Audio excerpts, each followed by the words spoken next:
Hi guys, ഇപ്പോൾ Syria യുദ്ധം ഏറ്റവും വലിയൊരു സ്റ്റേജിലോട്ട് എത്തിയിരിക്കുന്നു. അപ്പോൾ ഈ ഒരു സ്റ്റേജ് ഒരു ചെറിയൊരു സ്പാർക്ക് കിട്ടിയാൽ മതി മൂന്നാം ലോക മഹായുദ്ധമായി മാറാനും ഇത് സാധ്യതകളുണ്ട്.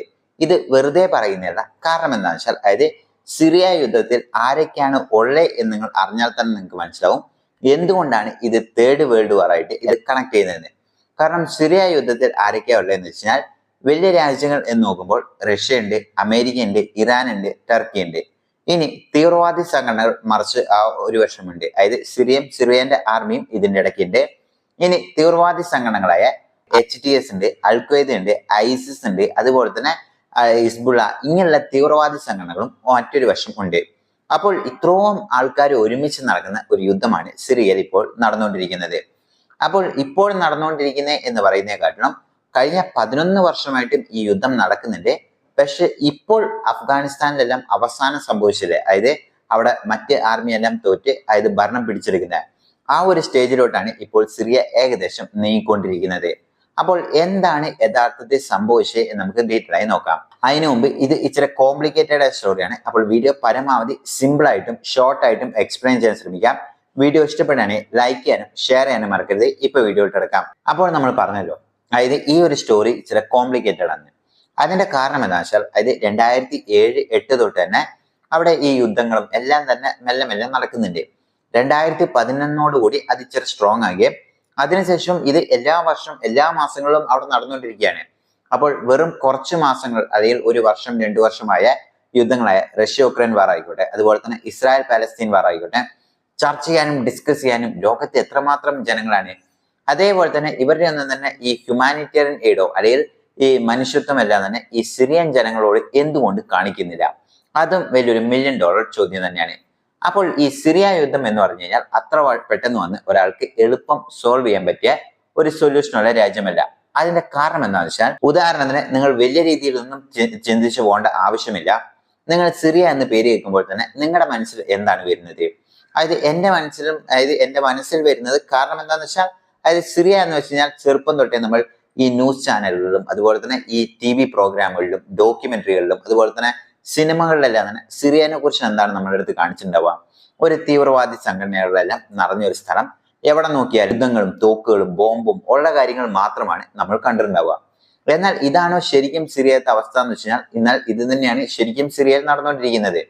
അപ്പോൾ ഈ സിറിയ യുദ്ധത്തിൽ എന്താണ് ഇത്ര സ്പെഷ്യാലിറ്റി എന്ന് വെച്ച് കഴിഞ്ഞാൽ, നമ്മൾ നേരത്തെ പറഞ്ഞ പോലെ തന്നെ വലിയ രാജ്യങ്ങളെല്ലാം ഒരു വശം നിൽക്കുന്നുണ്ട്.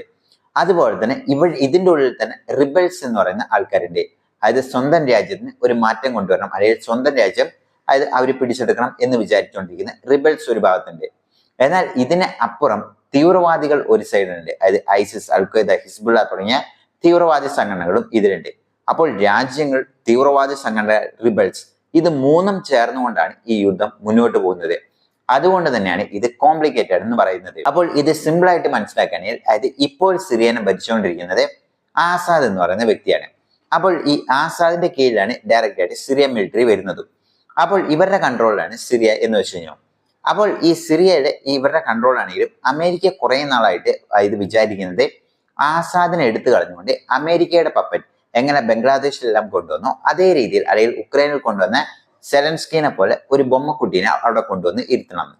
പക്ഷെ അമേരിക്ക എത്രമാത്രം ശ്രമിച്ചിട്ടും ഈ സിറിയയിൽ നടക്കുന്നില്ല. അപ്പോൾ അമേരിക്കയ്ക്ക് അറിയാം, ആദ്യം സിറിയയിൽ ഒരു ഭരണമാറ്റം വന്നു കഴിഞ്ഞാൽ മാത്രമോ ഇറാനിൽ ഭരണമാറ്റം സംഭവിക്കാൻ പറ്റുള്ളൂ. അമേരിക്ക പ്രതീക്ഷ പോലെ നടക്കുകയുള്ളൂ. അതിനുവേണ്ടിയാണ് അമേരിക്ക ശ്രമിച്ചുകൊണ്ടിരിക്കുന്നത്. അമേരിക്കേന്റെ കുറെ വെപ്പൺസും അതുപോലെ തന്നെ കുറെ ആർമി സോൾജേഴ്സ് അടക്കം ഡയറക്റ്റ് ആയിട്ട് ഈ സിറിയയിൽ പോയി യുദ്ധം ചെയ്യുന്നുണ്ട് എന്നുള്ളതാണ് സത്യാവസ്ഥ. ഇനി നമ്മൾ നോക്കുകയാണെങ്കിൽ ഈ ആസാദ് എന്ന് പറയുന്ന ഈ വ്യക്തിന്റെ കീഴിലാണല്ലോ ആർമി. അപ്പോൾ ഈ ആർമിനെയും ഈ ആസാദിനെയും സപ്പോർട്ട് ചെയ്യുന്ന ആരൊക്കെയാന്ന് വെച്ച് കഴിഞ്ഞാൽ ഇറാനാണ്. അപ്പോൾ ഇറാനെ സപ്പോർട്ട് ചെയ്യുന്നത് റഷ്യയാണ്. അപ്പോൾ ഇവര് മൂന്നുപേരുമാണ് ഒരു ട്രയാങ്കിൾ ഉള്ളത് എന്ന് വെച്ച് കഴിഞ്ഞാൽ. അപ്പോൾ ഈ ആസാദിന്റെ മിലിറ്ററിക്ക് എന്തെങ്കിലും പ്രശ്നം വന്നാലോ അതിന്റെ രാജ്യത്തിന് എന്തെങ്കിലും പ്രശ്നം വന്നു കഴിഞ്ഞാൽ ഇറാൻ ഡയറക്റ്റ് ആയിട്ട് ഇറാന്റെ ഏകദേശം ലക്ഷക്കണക്കിന് ആൾക്കാര്, ഈ ഫൈറ്റേഴ്സ് എല്ലാം തന്നെ അവിടെ പോയി യുദ്ധം ചെയ്യുന്നുണ്ട്. ഇനി അവരെ കൊണ്ടും പറ്റില്ല എന്നൊരു സ്റ്റേജ് വരുമ്പോൾ റഷ്യ ഡയറക്റ്റ് ആയിട്ട് വന്ന് അവരുടെ എയർ സ്പേസ് ഉപയോഗിച്ചുകൊണ്ട് എയർ സ്ട്രൈക്സ് നടത്തും. അപ്പോൾ ഈ എയർ സ്ട്രൈക്സ് നടത്തുമ്പോൾ എന്താണ്, അവിടെയുള്ള തീവ്രവാദികളെല്ലാം തന്നെ പിരിഞ്ഞു പോകും. അപ്പോൾ ആ ഒരു രീതിയിലാണ് മുന്നോട്ട് പോകുന്നത്. ഇനി ടർക്കി എന്ന് പറയുന്ന രാജ്യം നോക്കുകയാണെങ്കിൽ അവരിവിടെയുള്ള തീവ്രവാദികൾ രാജ്യങ്ങൾ അതായത് തീവ്രവാദത്തിനെയാണ് സപ്പോർട്ട് ചെയ്യുന്നത് ഈ ടർക്കി എന്ന് പറയുന്ന രാജ്യം. അപ്പോൾ ഈ ടർക്കിന്റെ തീവ്രവാദികൾ ആരൊക്കെയാന്ന് വെച്ചാൽ അൽ-ഖ്വയ്ദ, HTS എന്ന് വെച്ചാൽ അത് ഈ അൽ-ഖ്വയ്ദയിൽ നിന്ന് പിരിഞ്ഞുപോയ വേറൊരു വിഭാഗമാണ്. ഐസിസ്, ഹിസ്ബുള്ള ഇങ്ങനെയുള്ള തീവ്രവാദി സംഘടനകളെയാണ് ഈ ടർക്കി അവിടെ സപ്പോർട്ട് ചെയ്യുന്നത്. ഇനിയാണ് നമ്മൾ മെയിൻ ടോപ്പിക്കിലോട്ട് വരുന്നത്. അതായത് ഈ സിറിയയിൽ തന്നെ one of the largest city ആയിരുന്നു അലിപ്പോ എന്ന് പറയുന്ന ആ ഒരു സിറ്റി. ഇപ്പോൾ അത് സെക്കൻഡ് ലാർജസ്റ്റ് ആയിട്ട് പറയുന്നു. അതായത് കുറെ സ്ഥലങ്ങൾ അതായത് ഈ റിബൽസും അതുപോലെ തന്നെ തീവ്രവാദികളെല്ലാം പിടിച്ചെടുക്കുകയും അതുപോലെ തന്നെ അവിടെ കുറെ സ്പ്ലിറ്റ് എല്ലാം വന്നു കഴിഞ്ഞപ്പോൾ ഇപ്പോൾ സിറിയയിലെ സെക്കൻഡ് ലാർജസ്റ്റ് സിറ്റിയാണ് ഈ അലിപ്പോ എന്ന് പറയുന്നത്. അപ്പോൾ ഇത് ആരുടെ കൺട്രോളിലായിരുന്നു എന്ന് വെച്ചാൽ അത് സിറിയനെ ഒഫീഷ്യലായി ഭരിച്ചുകൊണ്ടിരിക്കുന്ന ആസാദിന്റെ മിലിറ്ററിന്റെയും കൺട്രോളിലായിരുന്നു ഉണ്ടായിരുന്നത്. അപ്പോൾ ഇവിടെ ഇസ്രായേൽ പാലസ്തീൻ വാറിനെയും കൂടെ കണക്ട് ചെയ്ത് കഴിഞ്ഞാൽ ഇച്ചിരി കൂടെ എളുപ്പമായി മനസ്സിലാവും. അതായത് ഇസ്രായേൽ പാലസ്തീൻ യുദ്ധത്തിൽ ഇസ്രായേൽ എന്താണ് പറയുന്നത്, അതായത് ഹമാസിനെ കംപ്ലീറ്റ് ആയി ഡിസ്ട്രോയ് ചെയ്യും, അതായത് 30 വർഷത്തേക്ക് അവർ ഇനി ഉയർന്നു വരാത്ത രീതിയിൽ ഞങ്ങൾ ഡിസ്ട്രോയ് ചെയ്യും എന്നാണ് പറഞ്ഞിരിക്കുന്നത്. അപ്പോൾ എന്താണ്, അതായത് റീഗ്രൂപ്പ് ആവരുത്, അതായത് അവരെ ഇപ്പോൾ അതായത് ഇങ്ങനെ ചിതറിച്ചു വിടരുത്, പക്ഷെ അവരെ കംപ്ലീറ്റ് ആയിട്ടും ഇല്ലാണ്ടാക്കണം എന്നുള്ളതാണ് ഇസ്രായേലിന്റെ പ്രധാനപ്പെട്ട എയിം. ഈ അലിപ്പോ എന്ന് പറയുന്ന ഈ ഒരു നഗരം മൊത്തം ഈ ആസാദിന്റെ കൺട്രോളിലായിരുന്നു എന്ന് പറഞ്ഞല്ലോ. അപ്പോൾ 8 വർഷം മുമ്പ് എടുത്തു നോക്കണേ 2016 ഏകദേശം അവിടെയുള്ള റിബൽസും തീവ്രവാദികളും ഇതിനെ കൺട്രോൾ എടുക്കാൻ ഏകദേശം അവർ ആ ഒരു സമയത്ത് ഫുള്ളായും കൺട്രോൾ എടുക്കുന്ന സ്റ്റേജിലോട്ട് പോയിരുന്നു. അപ്പോൾ എന്ത് ചെയ്തു, ഇറാനും റഷ്യയും കൂടെ ചേർന്നുകൊണ്ട്, അതായത് ഇറാൻ അല്ല റഷ്യ ഡയറക്റ്റ് ആയി ചേർന്നുകൊണ്ട് ഈ ആസാദിനെ ഹെൽപ്പ് ചെയ്തുകൊണ്ട് അവിടെയുള്ള തീവ്രവാദികൾക്കെതിരെ കംപ്ലീറ്റ് ആയിട്ടും അറ്റാക്കുകൾ നടത്തുന്നു. അപ്പോൾ ഇങ്ങനെ നടത്തിയ അറ്റാക്കുകൾ എന്ത് ചെയ്തു, തീവ്രവാദികളെല്ലാം തന്നെ ചിതറിപ്പോകേണ്ടി വന്നു. അതുപോലെ തന്നെ ഇവരുടെ ഗ്രൂപ്പുകൾ കംപ്ലീറ്റ് ആയിട്ടും ഡിസ്ട്രോയ് ചെയ്യേണ്ടി വന്നു, ഇവരുടെ ഇൻഫ്രാസ്ട്രക്ചർ ഇല്ലാണ്ടായി. അങ്ങനെ ഈ തീവ്രവാദികൾ മൊത്തം നാനാഭാഗത്തോട്ട് ചിതറിപ്പോയി.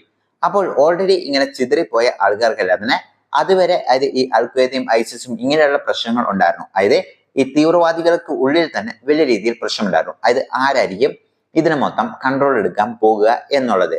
പക്ഷെ ഇങ്ങനെ ചിതറിപ്പോയി, അതായത് ഇവർക്കെതിരെ ഒറ്റയ്ക്ക് പോകാൻ പറ്റില്ല എന്നുള്ളൊരു സ്റ്റേജ് വന്നു കഴിഞ്ഞപ്പോൾ അതായത് പ്രധാനപ്പെട്ട ആൾക്കാരെല്ലാം തന്നെ ഒരുമിച്ച് ചേർത്തുകൊണ്ട് ഈ തീവ്രവാദികൾ സംഘടനകളായ HTS ആയിക്കോട്ടെ, ഐസിസ് ആയിക്കോട്ടെ, അൽ-ഖ്വയ്ദ ആയിക്കോട്ടെ, ഇങ്ങനെയുള്ള കുറെ തീവ്രവാദി സംഘടനകളെല്ലാം ചേർന്നുകൊണ്ട് MOC എന്ന് പറയും, അതായത് മിലിറ്ററി ഓപ്പറേഷൻ കമാൻഡ് എന്ന് പറയുന്ന ഒരു ഗ്രൂപ്പ് ഫോം ചെയ്തു. അപ്പോൾ ഇവരെന്ത് ചെയ്തു, ഇവരെല്ലാം തന്നെ ഒരുമിച്ച് ചേർന്നുകൊണ്ടാണ് ഈ ഗ്രൂപ്പ് ഫോം ചെയ്യുന്നത്. അങ്ങനെ ഗ്രൂപ്പ് ഫോം ചെയ്ത് ഇവരെല്ലാം തന്നെ ഇപ്പോൾ അവിടെയുള്ള ആസാദ് എന്ന് പറയുന്ന അവർക്കെതിരെ യുദ്ധം സ്റ്റാർട്ട് ചെയ്തു. അങ്ങനെ ആ യുദ്ധത്തിൽ അവർ മെല്ലെ മെല്ലെ പിടിച്ചു വന്ന് ഈ അലിപ്പോ എന്ന് പറയുന്ന ഈ ഒരു നഗരത്തിന്റെ ഏകദേശം കൺട്രോളിലും അവരുടെ കൺട്രോളിലോട്ട് പോകുന്നു. അപ്പോൾ അവസാനം വരെ ഈ ആസാദ് എന്ന് പറയുന്ന ഇപ്പോൾ ഭരിച്ചുകൊണ്ടിരിക്കുന്ന അദ്ദേഹത്തിന്റെ മിലിറ്ററി ഇവരുമായിട്ട് യുദ്ധം നടത്തുന്നു. പക്ഷെ ആ യുദ്ധത്തിൽ അതായത് ഇവര് സ്ട്രോങ് ആയതുകൊണ്ട് തന്നെ ഈ മിലിറ്ററിക്ക് വിചാരിച്ചത്ര എളുപ്പമല്ലായിരുന്നു, അല്ലെങ്കിൽ അവർ തോറ്റ് പിന്മാറുകയായിരുന്നു ഉണ്ടായിരുന്നത്. കുറെ വട്ടം അവർ ഫൈറ്റ് ചെയ്ത് കഴിഞ്ഞപ്പോൾ ലാസ്റ്റ് അവരും ഡിക്ലെയർ ചെയ്തു, ഇനി ഞങ്ങൾക്ക് ഫൈറ്റ് ചെയ്യാൻ പറ്റില്ല, ഞങ്ങൾ ഇതിൽ നിന്ന് പിന്നോട്ട് പോകുകയാണ് എന്നുള്ളൊരു സ്റ്റേറ്റ്മെന്റ് അവർ കൊടുത്തു. അപ്പോൾ ഇതുകൊണ്ട് എന്താണ്, അതായത് എങ്ങനെ അഫ്ഗാനിസ്ഥാനെ മൊത്തമായും താലിബാൻ കൺട്രോൾ എടുത്തോ അതേ രീതിയിലാണ് ഇപ്പോൾ സിറിയയിലെ ഈ അലിപ്പോ എന്ന് പറയുന്ന ഈ ഒരു നഗരം കൺട്രോൾ എടുത്തു കഴിഞ്ഞാൽ സിറിയ മൊത്തം ഇവരുടെ കീഴിലോട്ട് വരും. ഇപ്പോൾ ഏകദേശം അതായത് സൂചനകളെല്ലാം വെച്ച് നോക്കുമ്പോൾ ഏകദേശം അലിപ്പോ എന്ന് പറയുന്ന ഈ ഒരു നഗരത്തിന്റെ കൺട്രോൾ മൊത്തമായിട്ടും ഇവരുടെ കയ്യിൽ പോയി എന്നാണ് പല ന്യൂസ് റിപ്പോർട്ടുകളും ഇപ്പോൾ സൂചിപ്പിക്കുന്നത്. എന്നാൽ ആ ഒരു സമയത്തിനാണ് ഇപ്പോൾ അതായത് റഷ്യയും ഇറാനും കൂടെ ചേർന്നുകൊണ്ട് റഷ്യയുടെ അതായത് പവർ ഉപയോഗിച്ചുകൊണ്ട് ഏകദേശം 20ഓളം അതായത് എയർ സ്പേസ് ഉപയോഗിച്ച് അതായത് എയർ സ്ട്രൈക്കുകളാണ് അവിടെ നടത്തിയത്. ഏകദേശം 300 പേര് അതായത് 300 സിവിലിയൻസോളം അവിടെ കൊല്ലപ്പെട്ടതായിട്ട് റിപ്പോർട്ടുകളും പറയുന്നുണ്ട്. അപ്പോൾ ഈ ഒരു സ്റ്റേജിൽ നമ്മൾ നോക്കുകയാണെങ്കിൽ അതായത് കംപ്ലീറ്റ് ആയിട്ടും റഷ്യക്ക് ഇവിടെ വന്ന് ബാക്കപ്പ് ചെയ്ത് ആസാദിനെ സപ്പോർട്ട് ചെയ്യാൻ പറ്റുമെന്ന് ചോദിച്ചാൽ അതും പറ്റില്ല. കാരണം അവിടെ റഷ്യ ഉക്രൈൻ വാറാണ്. ഇവിടെ കൂടുതലും ഫോക്കസ് ചെയ്ത് കഴിഞ്ഞാൽ അവിടുത്തെ യുദ്ധം അവിടുന്ന് ഇല്ലാണ്ടായി പോകും. അപ്പോൾ അതൊരു വലിയ പ്രശ്നമായി അവിടെ നടക്കുന്നു. അപ്പോൾ അങ്ങനെ ഇരിക്കുന്നതുകൊണ്ടാണ് അതായത് റഷ്യ ഇപ്പോൾ തൽക്കാലമായിട്ടും അതായത് ഈ ഒരു സ്റ്റേജിൽ നിന്ന് ഒന്ന് എസ്കേപ്പ് ആക്കി കൊടുക്കാൻ മാത്രം ഇപ്പോൾ ഒരു എയർ സ്ട്രൈക്ക് നടത്തിയിരിക്കുന്നത്. നിങ്ങൾ എന്താണ് വിചാരിക്കുന്നത്? കമന്റ് ബോക്സിൽ